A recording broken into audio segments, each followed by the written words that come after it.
You don't spend $2 million to solve $1 million problem. Everything has a certain priority order to it.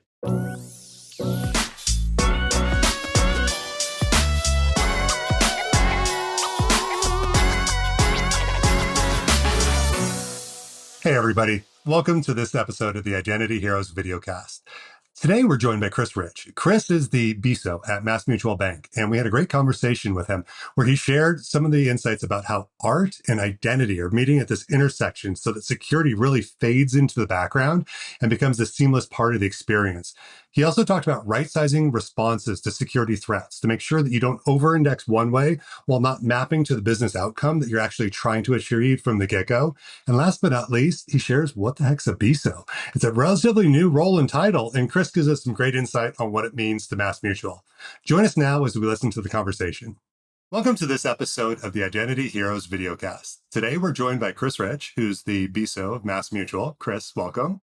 And today's co-host is Aldo Pietropaolo. So Aldo, you and I have done this quite some time. We love having these conversations. And Chris, thank you so much for joining us to share your story, because really as we're digging into what it means to be an identity hero, I don't want to say that you came to us by any stretch and raised your hand. We sought you out. But nevertheless, it's how do we help people in our industry sort of up their game and really elevate themselves? And that's the point of what we're doing today. So I'm your co-host, Mark Callahan, and Chris, thank you so much for joining us today. Very happy to be here. Thanks for inviting me. Awesome. Well, as we think about the hero's journey, we typically break the episodes into 4 parts, and those 4 parts, Chris, as we do this, is kind of like we arc a little bit around your journey. So a little bit of how you got to where you are today, leading identity for MassMutual, some of the challenges and obstacles that you ran into, sort of the gauntlets, so to speak, along the way, learning somewhat about the team that you've done work with and how you've really up-leveled the team. And then also, because there's not a degree in identity and access management, what are some ways that our audience can self-educate and self-learn and bring up their own professional career? So sound like a okay way for us to get going today? Sounds great. Cool. Well, Aldo, when we were talking with Chris before we started the episode, we had a chance, Chris, thank you for sharing your CV. One thing that's kind of fun to do is I've got a list of basically all the titles that you've held for the most part since you finished school. And I'm just going to read them sort of in rapid fire path here, because that way we can get a feel for where you've been along the journey, if that works for you. Sounds good. All right. So I know that you began your career in sales, and you were working quite a bit on, and actually almost in printer sales at the time. And from there, because of the knowledge that you brought to bear, you worked your way into becoming a sales engineer. Then you also were a network architect. You've moved forward and become a senior product manager several times in your career at a couple of different companies. You then moved on to becoming a delivery lead. You up-leveled from there to the head of customer identity, and now you find yourself as the BISO of an amazing bank. And so that path, this is one that seems a little bit linear. Would you call it maybe a little bit of a straight line yourself, Chris, or how might you describe that path? I would say at times very intentionally linear, but at times more a matter of, just doing what needs to be done to get to that next step, whatever that is. And also to, taking opportunities to explore things that maybe were adjacent to what I was doing at the time or that really piqued my interest. You have an example by chance? When I had made sort of like the professional leap, into identity and access management as a practice full time, it was because I had I was working at a company, and my boss and mentor at the time had introduced me to the whole concept of product management. And the way he had described it just sounded so fascinating to me. I said, wow, that really sounds like a role that takes advantage of all these different skills that I've acquired over at that point, maybe, 10 years or so experience. And it was just because I identified, pardon the pun, with that type of role that kind of sort of led me down that path. Got it. Well, you mentioned, and if I may, one of the things we talked about also before we began the recording today was the fact that you had a theater background and by by education, so you had this business degree and also a theater degree. A lot of times people watching us think everyone's got a computer science background to be leading identity at a major financial institution. You didn't. What might you share about that experience? It was an opportunity to, in your college years to explore those topics that are interest to you, and I felt like being able to do that as a minor with a business major was an interesting way to kind of satisfy, two different sets of curiosities. And looking back on that now, I can say I probably use, more of my, theater art sensibilities, working with people, especially, when you're talking about presentations and influence and, being able to, we kind of meet people where they are, if you heard that expression, that was incredibly invaluable, especially, when I went into sales and sales engineering. I always felt like I was comfortable speaking to adults, even at a very young age. I always had this like just natural raw curiosity for things, which I honestly I think any professional, especially a technologist, you have to just have a very raw passion for learning. It doesn't necessarily mean you have to be cutting edge, but you have to have a natural curiosity for how things work and why and why did this innovation take over versus that. So it just felt very natural, to me as an individual at that time in my life. And so yeah, the rest is, as they say, history.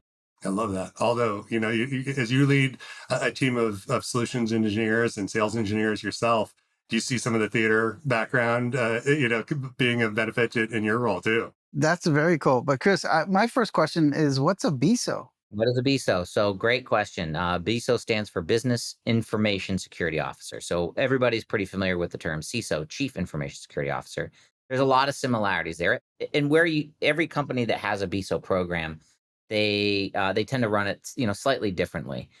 For us, a BISO is a cybersecurity expert consultant, a concierge into cybersecurity that serves one or more different business areas and maybe even some technology areas within the organization.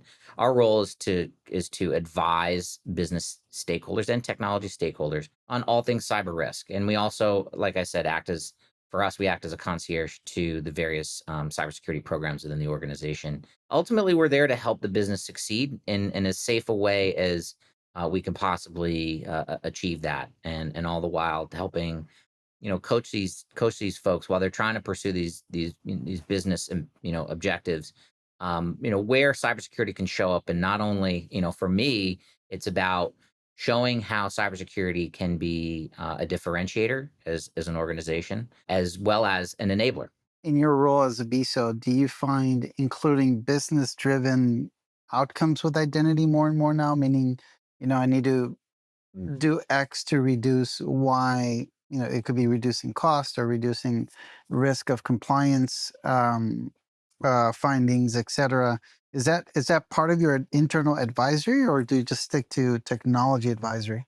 So identity is certainly something near and dear to my heart because I've been, and I refer to myself as an identity, as a cybersecurity practitioner first and foremost, but the majority of my time in cybersecurity has been in identity and access management. And while that has been a predominant track within my professional cybersecurity career, I believe, and from my experience, that you do identity well, it can compensate for a lot of other things you may not do so well because every organization can't do everything perfectly well. But identity is one of those things that, if executed really well, it by itself can be a really transformative capability for an organization. And when I think about like a financial institution like a MassMutual, and there are plenty of others out there that will be, that will operate very similarly. When you're able to confidently and successfully identify the customer or that business partner that you're working with, it creates trust. It creates those essential things that every brand needs in order to be successful. And when I was the head of customer identity at MassMutual, what was really, really important to me was the customer experience. Sure, security was incredibly important, but if that experience that that customer, that business partner was engaging in while interacting with us as a brand, if that was not good, then that really took away from the value of not only the work that we were doing, but also the organization, as a whole. So in that journey, I wasn't necessarily so obsessed with, the latest technology, for a variety of reasons we can get into depending on, how the conversation goes here today. It was one where I was incredibly, incredibly inspired to to tackle as a project because I saw the potential. That's awesome. In fact, just a really quick mark to that point, I recently ran a little mini study by actually opening accounts in different financial services firms. All the top ones, you could just name them, and I opened accounts, CDs, checking, savings. I mean, you name it, to see how the SIAM, the customer identity and access management experience, and ID verification processes were, and some shined in certain aspects of SIAM, some shined in other aspects, some shined in journey orchestration, some in authentication verification. But yeah, it you can see the major difference between different financial services institutions and the folks who are kind of giving them inside baseball on and coaching and advisory on their SIAM initiatives. And some are definitely pleasurable than others, I would say. So it shows up from a business perspective, which is an interesting kind of a small little project for me to undertake and say, yeah, this stuff actually matters from an external customer driven experience, and same in the workforce, but in different ways. So I'm glad you brought that up. That's amazing. And I'd love to get back to that in just a moment. One, just a little bit additional question, kind of on the initial journey side of things for you, Chris, is there really isn't a degree for identity and access management right now. We've said that many times on all the episodes, but as we're thinking through what might be like a perfect set of curriculum for understanding where you are now as a BISO, what sort of coursework might you prioritize if you were thinking about like a perfect structure for an IAM degree? Yeah, I think the theme "Know Thyself" is really important because if you're not, say, very technically minded, taking an advanced algorithm class is really not going to suit you really well. You have to lean to the things that you're interested in because I personally have found when I'm interested in a subject, I tend to show up better, for it because I'm getting some sort of not only professional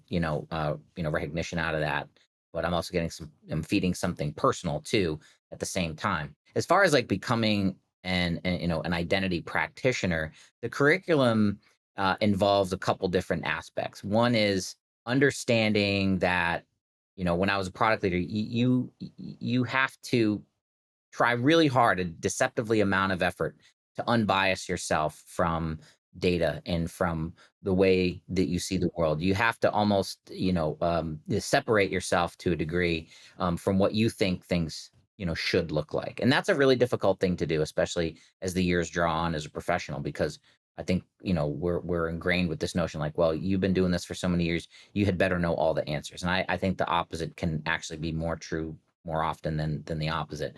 So there's understanding what is the data telling you, what is the exact space that you're in. Because when I was, building out this program, in my time at MassMutual, one of the things I had realized was is if I tried to push the technology envelope too far, was actually going to have the opposite effect because I also had a time window that I was working against, a clock, and it was a clock that I had self-imposed. So I had to really right size the ambition to the resources I had available, and most importantly, the time.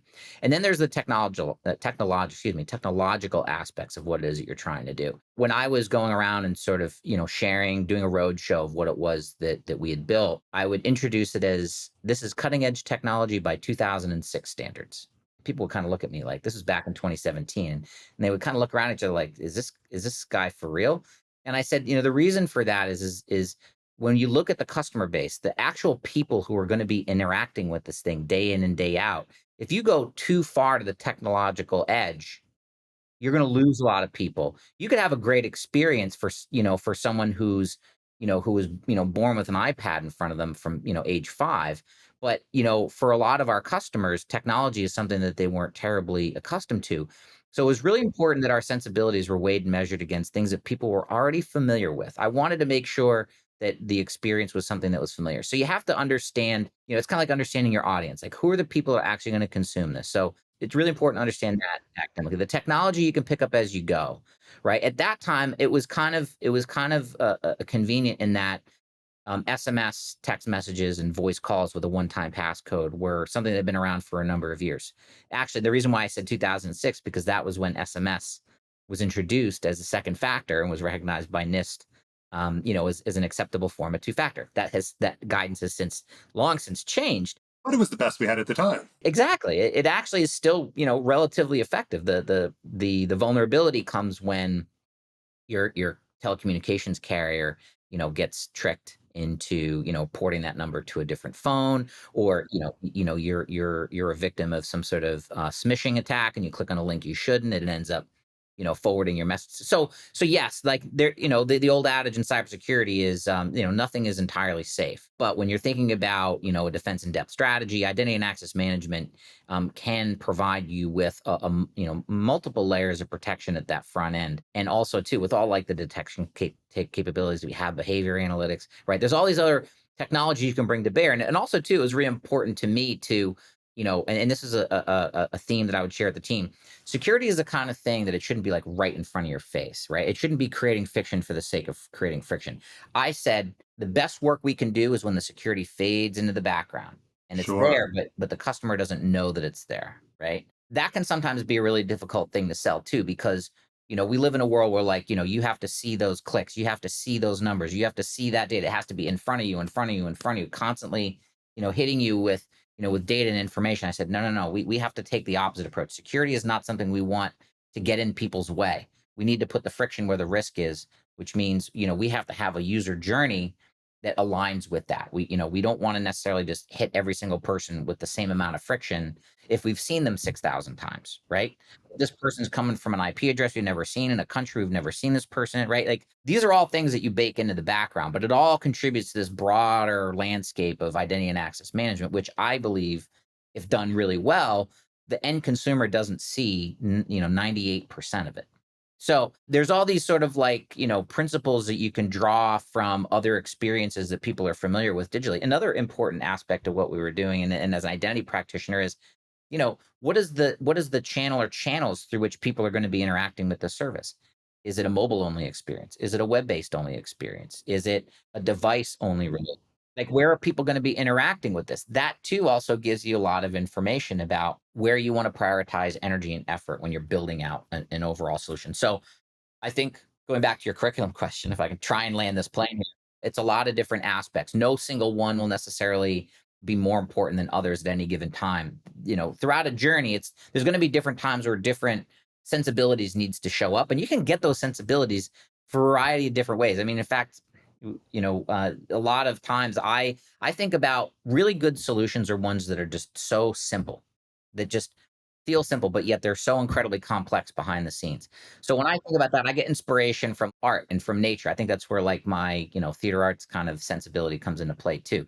A really well-written song just flows effortlessly. I feel like applications need to have that same sensibility. We have a lot of emphasis on, user experience and all kinds of applications. Just because it's an identity and access management service doesn't mean it can't have some of those same things too.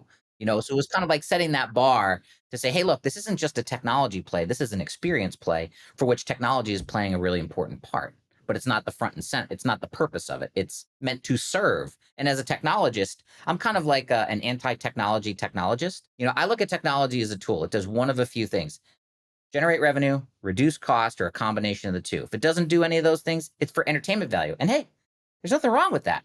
But you just got to be clear about what it is that you're trying to do. And be honest with yourself about what it is that you're doing. Exactly. And this is where I think, being courageous as a practitioner, study is encouraged too. I read a lot, I read a bunch of, books sometimes to get inspiration at different times. And sometimes one of the most courageous things I think an identity practitioner, can do is to speak to the leadership and to say, hey, I understand that you want to go in this direction, but here are some data points and here are some sensibilities that I think are worth considering before we full on commit to this. Because, where I see a lot of programs go awry is they try and, boil the ocean, try and do too much, right? I'm also, a lifelong, agile practitioner. Sometimes I don't like to use the A word because, it has a tendency to, have a certain effect on people. But I've seen it work. I've seen it work really, really, really well. But, I will say the it working well is probably the minority of occasions, not the majority of occasions, for a variety of other reasons. For another talk, another day. Well, you mentioned a word, courage.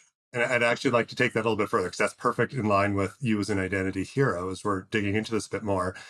All those we're thinking through that arc, the idea of the challenges and the gauntlets. Is there any particular thing along the way for you, Chris, that you think about that was like a defining moment that, like, I don't know if it was like an incredible obstacle that you overcame along the way, or even perhaps, I hate to say, but like a resounding failure, but you learned so much because of it that you were able to look back in hindsight and realize it really helped set you in a different positive direction. Anything that come to mind there? There's two occasions where I felt like courage really showed up in what I was doing. One was a time when I was getting feedback from, senior leadership that, there were some customers experiencing some problems, which didn't come as a terrible surprise. I think I was reluctant to prioritize the investigation into that work because I felt like there were more important things to address along the lines of, like, scalability, flexibility, making sure technical debt was under control. I was really trying to look out for the longer term viability of that service. I really wanted to build something that would stand the test of time, but would also be flexible enough so that as technology evolved,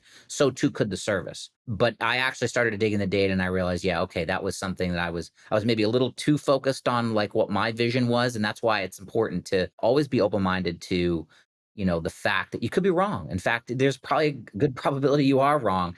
But sometimes the courage comes in, you know, being brave enough to say, yeah, you know what, I think I might not have that, quite right, which is why, I'm a very collaborative, professional collaborative leader. As a BISO, I try and be, collaborative. I'll fill whatever gap needs to be filled. It doesn't have to be the hat I wear day in and day out. But the other occasion I thought was really warranting of courage was I was getting, pressure from some internal partners to build a capability into the product.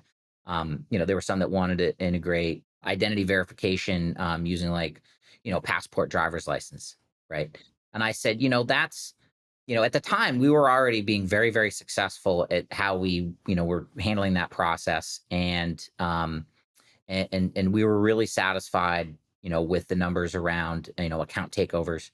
They were incredibly, incredibly, incredibly low. But there was still a lot of pressure to do that. And I felt like I had said, look, I hear what you're saying. I think that path, has value. And I think, there's definitely a future for that in what we do, but I don't think that's now.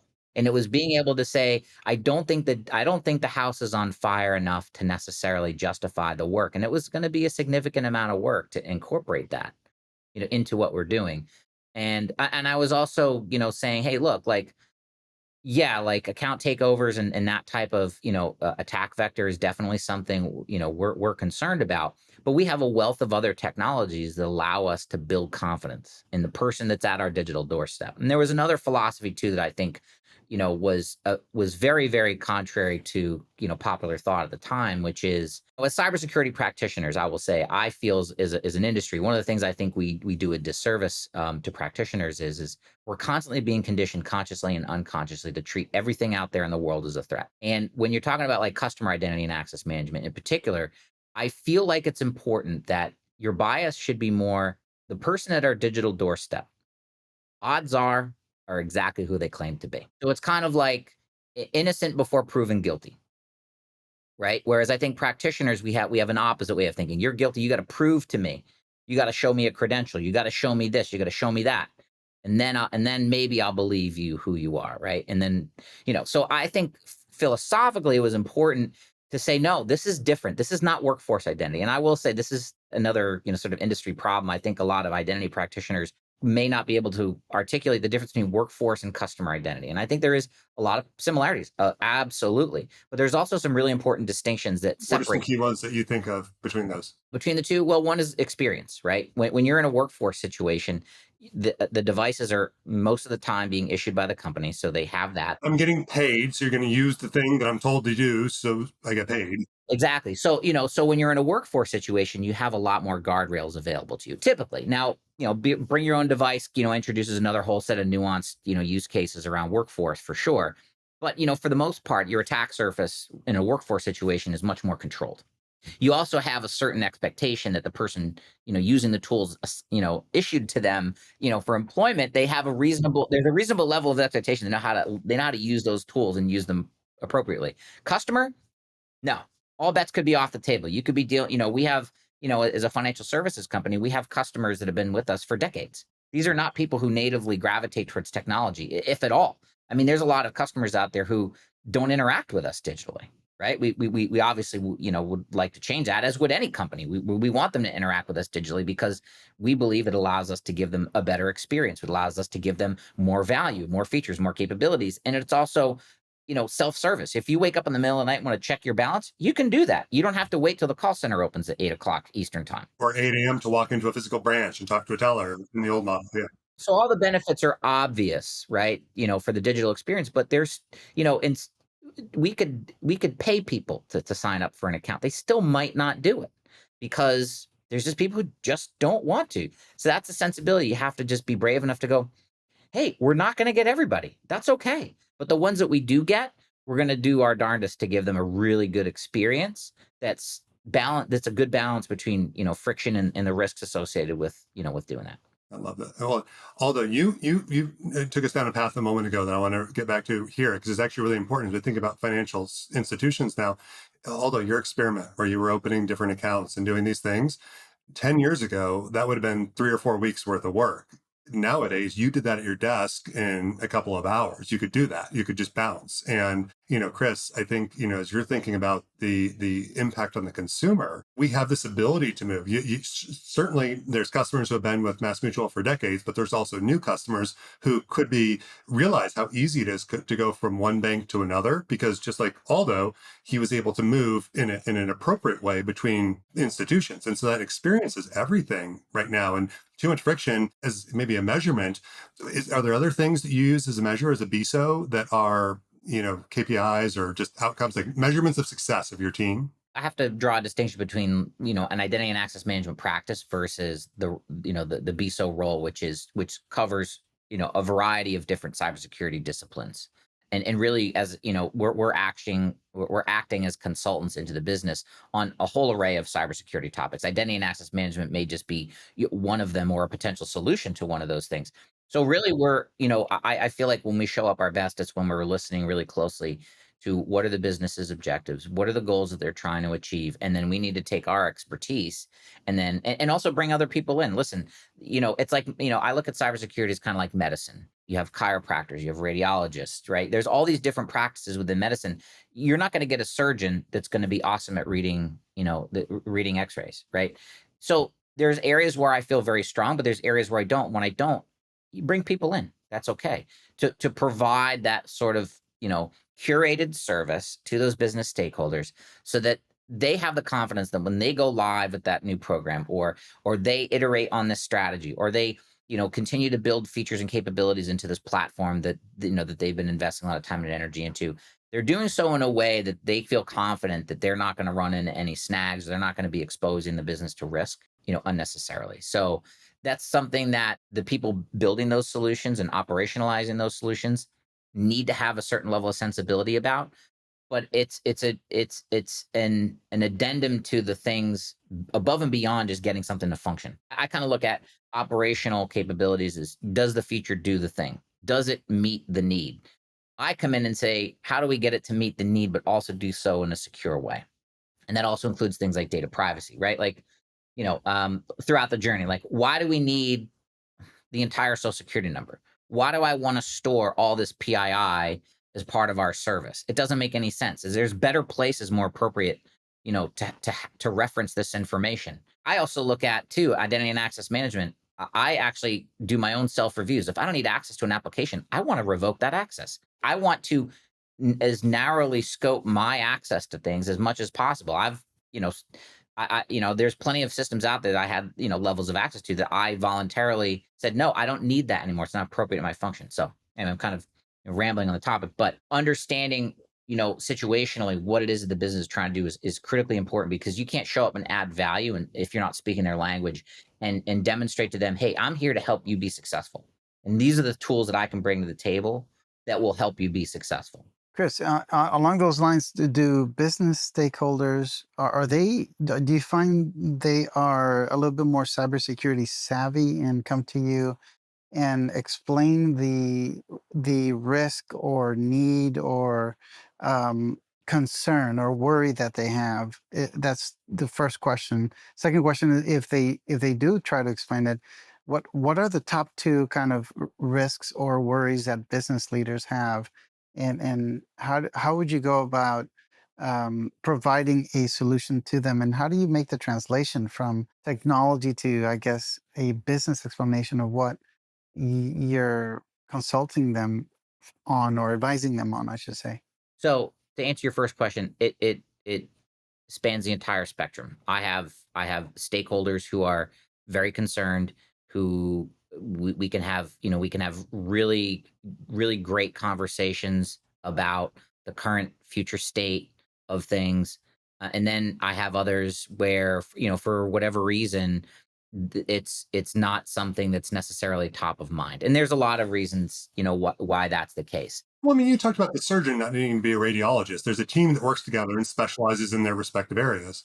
Sure, and it's not. I don't think it's uncommon for in financial services. It's been an industry been around for a really long time. That's undergone a tremendous amount of digital transformation, but there's a lot of people still in that industry who were before all this digital transformation, and their sort of worldview is informed by practices and behaviors and patterns that preceded and that are still very valid, but how they're executed has changed a bit, right?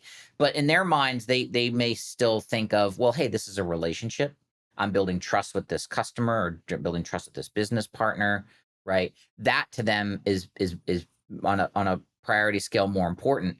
When I'm showing up and to try and start to answer the second part of your question, for those people, I'm saying, well, hey, how important is that transaction in terms of trust? How important is it to the person that you're talking to that when they're doing business with us, they're doing business with a company that's secure. They're interacting with an application or a platform that you've built, for them to give them the value they're after, right?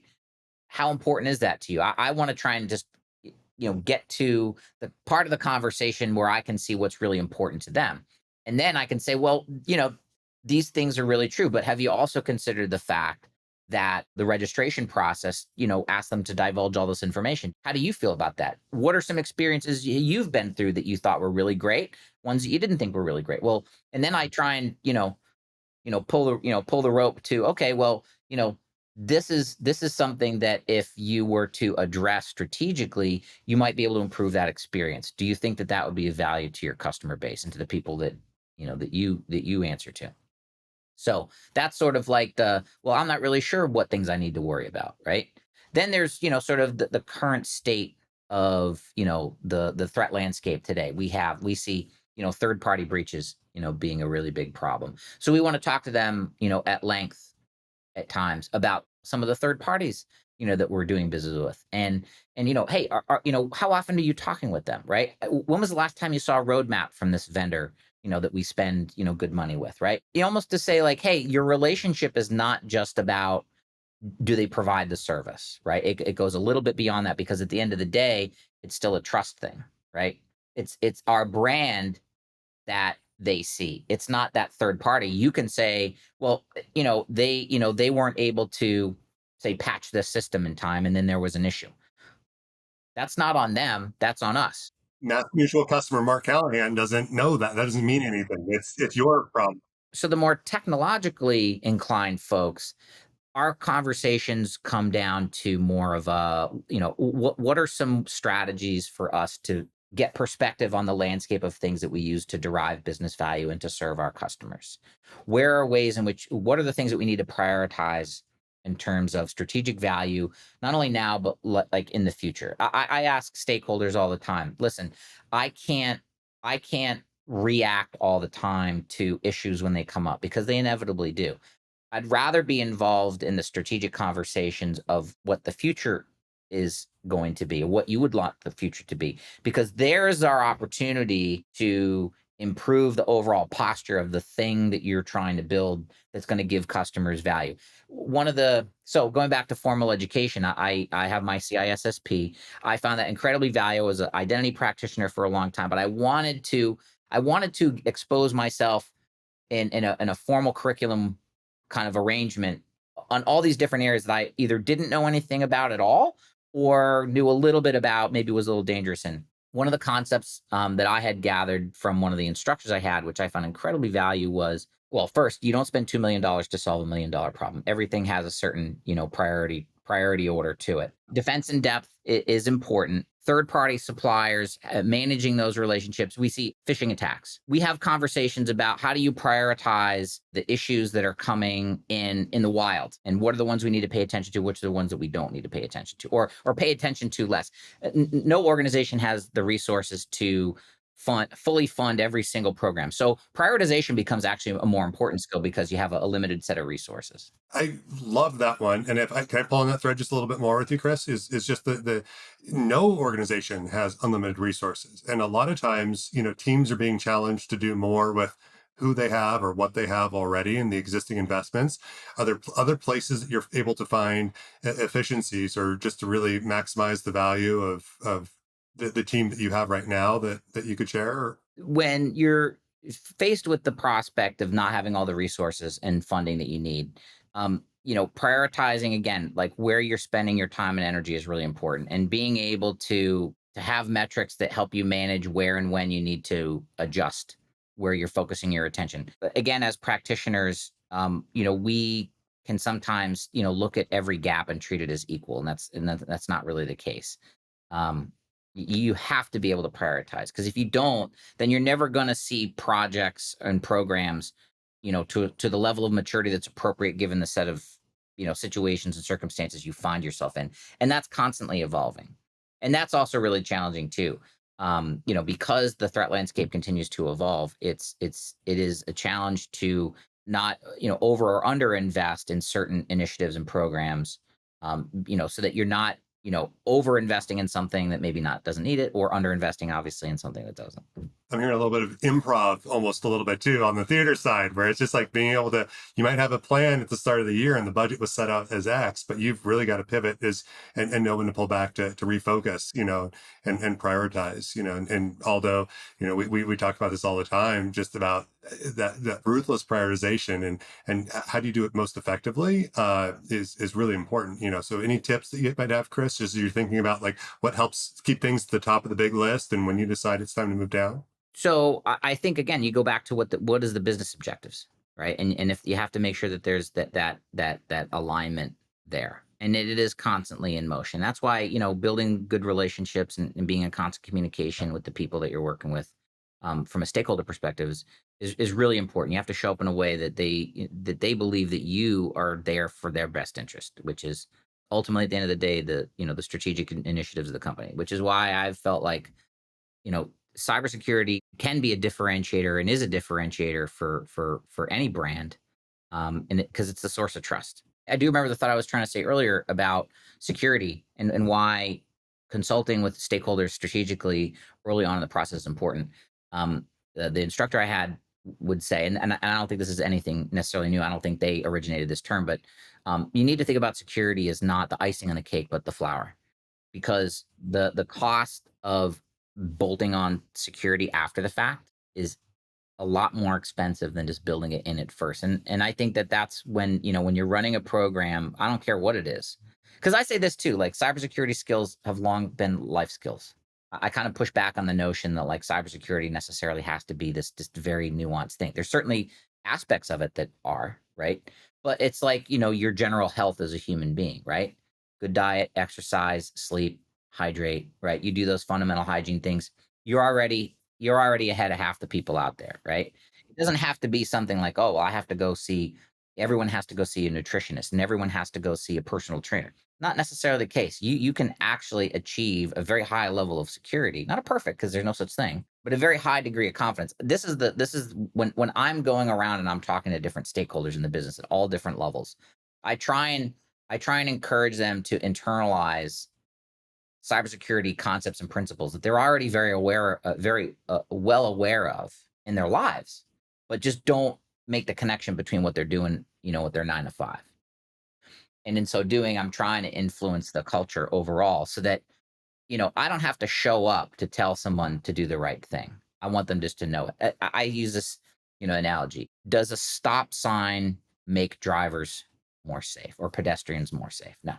The sign forces you to comply with the behavior that has been conditioned in you, to stop and to look both ways before you proceed, right? So the sign by itself doesn't make you safe. It's your recognition and internalization of, oh, that means there's a behavior that's expected of me here, right? Cybersecurity needs to have the same thing. But, what does the industry do? I feel like at times it tells us, well, no, well, you have to put this stop sign up. And then you have to also build, what do they call those things that come up out of the ground to stop a Oh, the vehicle? pylons, yeah, with Yeah, right. stanchions, whatever they are. Yes, Right. The rampart, whatever they are, right? No, and then you have to have a chain, and then you have to have lights, and then there needs to be cameras. And it's like, well, this goes back to, don't spend $2 million to solve $1 million problem. If you're in a community of bicycles, you don't need all of these compensating controls, right? So, in a way, being a cybersecurity practitioner who, has that sort of worldview and set of sensibilities, it can be, it can create for some interesting conversations with people who, might just treat every situation as, oh, well, you have to apply all these different controls to it. And I say, well, it's not sustainable. and thinking about you as working in the role that you have, especially with a financial institution, as a banking customer myself, I think about two things: is my money safe, and are you easy to do business with? And that's although you were able to open however many accounts and test this out with that, those two things, though, on the flip side, that's your daily activity. Yeah, for you, Chris, that balance of my funds secure, always protected, but at the same token, are you super dead easy to work with? Because I want to make sure it's just easy to access those Right. funds. Thinking about future direction. So I wanted to just land with a couple of questions for you. As you're looking forward, are there any topics right now that you're uh, personally reading up on, or that you're having your team lean into a little bit more? We don't want to go too far into the future. Just as you said, your banking customers, it needs to work in their daily lives. But what's on your bedside table, for technical reading right now, or professional reading? Oh, wow. So for technical reading, I actually I had long not invested time and energy reading up on various frameworks like NIST and CSF. There's a lot of really good information to be had out there. When I think about educating myself as a practitioner, I like to first start off with like, hey, that interests me. I'm curious about that. Mostly because I feel like when I look at technology, I see where's the opportunity there? What is the value that this could potentially bring? One of the great books I read a long time ago, which still inspires me to this day, is The Innovator's Dilemma. Sorry, I wanted to say Product Manager's Dilemma, but no, Innovator's Dilemma.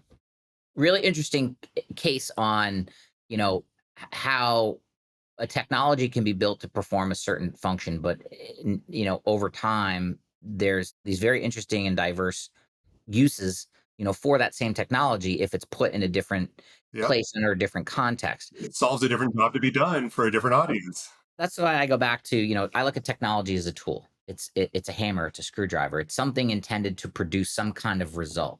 But what happens a lot of times? We tend to get, information overload about, well, oh, this is this innovation that and it's meant to solve this problem. And well, yes, that is partly true, which is why like when I seek out something, I want to know what am I interested in? What do I see what's the value in that particular technology if I apply it in maybe some different ways? I like looking at market research, right? There's a lot of think tanks out there that produce a lot of really great stuff, but that's also just only one part of it. And then there's the practitioners that have their blogs and have their perspective on things. And then there's the vendors always have a certain perspective that they spend a lot of time and energy digging into. So I try and get like a 360-degree sense of where is this going. The thing that I'm really interested in right now, like many others, is, well, what is AI really going to mean for us, not only as like not only as a security practitioner, but what does it really mean as far as opportunities to the business. And I'm excited to see that explored. I think many people are saying, it's a double-edged sword. There's some benefit, but there's also, some risk there too. It's not unlike any other technological innovation. The automobile, no doubt, incredible innovation. But what happened when we introduced the automobile? We had to build roads. Those got expensive. You know, what happened to all the people that maintain the horses that we used to use, right? Like, you know, yeah, I was reading a book not too long ago that drew a correlation between the Great Depression and the introduction of the automobile. How the economic forces of those things ended up producing some desirable, but yet also some really undesirable results. So all technology has these effects of it. I think AI is the first thing in a number of years since maybe the cloud that forces us to really think long and hard about I go back to the Jeff Goldblum quote in the original Jurassic Park. While you're thinking about could we do it, did you ask yourself should we do it? Right. I think that's the question a lot of people who are involved in AI are right now. But that when I'm consulting with business partners, they're getting bombarded in our organization and so many others out there, right? There's vendors out there introducing AI capabilities. You know, they're amending their end user license agreement for those things, but who reads those, right? They're 80 pages long, written by attorneys, and no one's reading that stuff. Sorry, attorneys, all my attorney friends out. Actually, I saw a really interesting art exhibit that took the end user license agreements from like the top 5 technologies, and they were in different colors, and they turned it into an art exhibit. I just thought a really interesting take on it. But um, you know, there's all these different, use cases for, some good, some bad. But I think too, beyond like what are the potential consequences? And when I'm advising people, I try and, broaden the aperture, a little bit more than just the information that they're being, fed all the time, to say, hey, look, there are some other considerations maybe to be had here. It's not very different than introducing cybersecurity concepts about a new platform, let's say, that the business is very interested in adopting to get them these various, benefits from a business perspective. By kind of opening that aperture a little bit more to see what are some of the cybersecurity tie-ins to this and what are some of the things to keep in mind, that's where I see a role of the modern cybersecurity practitioner, not just a BISO but anybody in that and any type of cybersecurity role really has a great opportunity to educate, bring awareness, advocacy, evangelism, to whatever you want to call it, wherever you're at. Everybody can do it, everybody can do it. It's just a matter of just really understanding where you are in that moment and having the courage to have some foresight and to put some possibilities out there, and then have a good engaged conversation about, okay, how do we partner to move forward together in a safe way. When we get to the end, we like to ask a couple of questions. One is, who in your identity career, cybersecurity career, has been your mentor? That's number one. Then number two, what other hero should we interview in your mind? What other identity hero? Don't say Mark, but So there was one individual that I had come to meet over the past few so many years that every time I talk with them, I was just I was blown away. Like, yeah, when you're in like the presence of someone, you're just like they're on another, they're on another level. They're on another planet, right? Like I am like so the gentleman's name, who has sadly since passed, his name was Vittorio Bertocchi. I believe he was at Microsoft for a while. He had established, I forget what standard, but his worldview about an optimism. He had this optimism that just radiated from him about how technology really could be used for good and could solve problems. That just resonated with me, just like to my core. Because I look at technology, it is a tool, full stop. That's all it is. It's a tool. It's to increase revenue, decrease costs, combination of the two. It's for entertainment value. They're all good reasons, but you got to know where you're at. Are you building something for entertainment value, or are you focused on the increase of revenue or decrease of cost? So he was incredibly inspiring to me. Just this his entire just worldview, and just his just raw, unbridled optimism was incredibly inspiring.